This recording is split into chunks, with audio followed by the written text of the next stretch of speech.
The adaptation erases the blood-soaked massacre of the lower levels and replaces it with a simmering standoff built on a single lie.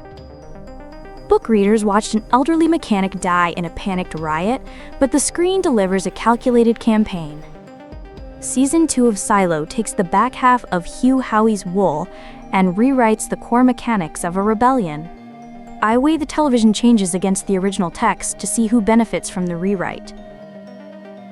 The novel throws mechanical and supply into a blood-soaked meat grinder the moment Juliette is sent to clean.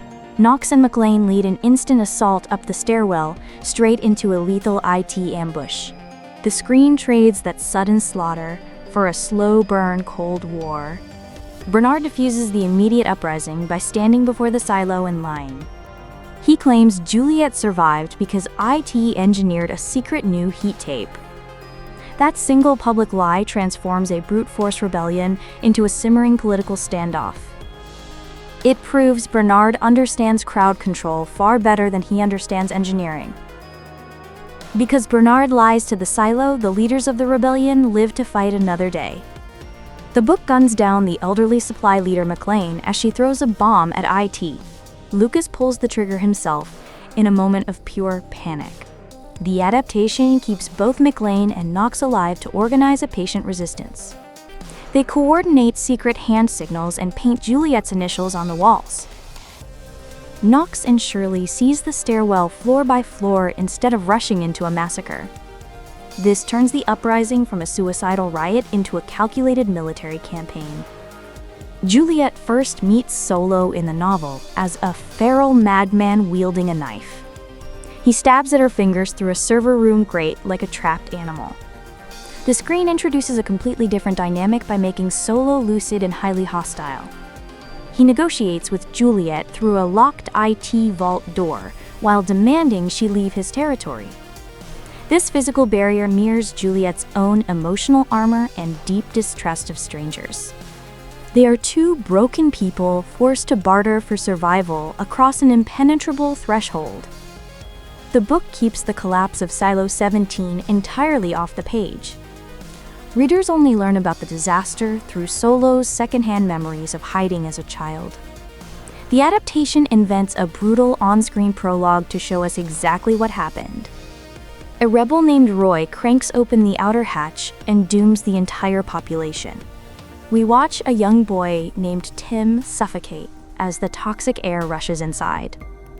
Showing this apocalyptic failure justifies the extreme paranoia holding Silo 18 together. It proves the founders were right to fear an open door. Judge Meadows barely exists in the source material as a functional character. She is a near cipher who poses zero threat to the real power structure. The show expands her into a major power broker who colludes with Bernard. She leverages her authority to extort him for a premium suit so she can walk outside. Bernard responds to this political blackmail by poisoning her to protect his secrets. This entire subplot adds a layer of cutthroat bureaucracy that the novel lacks. The ruined Silo 17 houses a few feral child survivors in the original novel. Juliette gently adopts a teen mother and her companions named Rickson and Elise. The screen replaces this makeshift family with Audrey's organized and vengeful band of survivors. They capture Solo and blame him for murdering their parents during the collapse. The show invents a dark backstory where Solo killed in self-defense to survive. This transforms a heartwarming rescue mission into a tense hostage negotiation. Solo must face his past cowardice before he can find any fragile peace. Juliette's descent into the flooded lower levels is a dread-soaked survival horror story in print. She navigates the dark water in total isolation to retrieve an airtight suit. The adaptation gamifies this atmospheric journey into a series of action set pieces. Juliette engineers a precarious makeshift bridge out of scavenged pipes and ropes. The structure collapses right behind her as she crosses the chasm. The screen trades the suffocating psychological terror of the deep for standard adventure spectacle. Solo unfolds the staggering revelation of the 50 silo network gradually in the novel. He pieces the truth together over old maps as he learns to trust Juliette. The show front-loads this massive twist into their very first conversation. Solo hands Juliette the entire structural reality of her world on day one. This immediate knowledge shifts Juliette from a confused wanderer to an informed operative.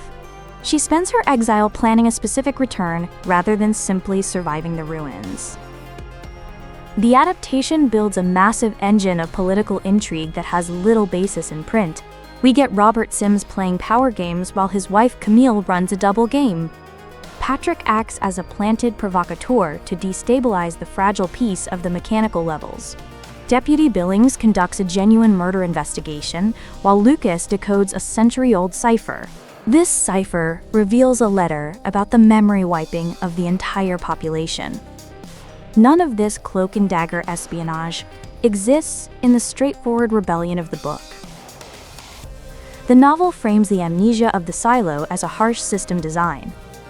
The founders built a structure that periodically forgets its own history to survive. The show rewrites this systemic tragedy into Bernard's active and malicious conspiracy. He drugs the water supply and destroys records to crush recurring rebellions. This choice shrinks a vast institutional horror down to the sins of one dictator. It gives the heroes a clear villain to defeat instead of a philosophical nightmare. Lucas becomes Bernard's shadow the exact same day Juliette fails to clean in the text. He starts reading the secret legacy manual almost immediately after taking the job. The screen stretches this arc and defers his ultimate discovery of the truth. Lucas spends the season hunting ciphers before he ever finds the hidden tunnel. He uncovers the lethal safeguard system through detective work rather than an orientation packet. This turns a story of complicity into a standard mystery investigation. The novel handles the clash between IT and the lower levels with blunt armed violence. The adaptation invents a massive heroic climax for Pete to escalate the stakes.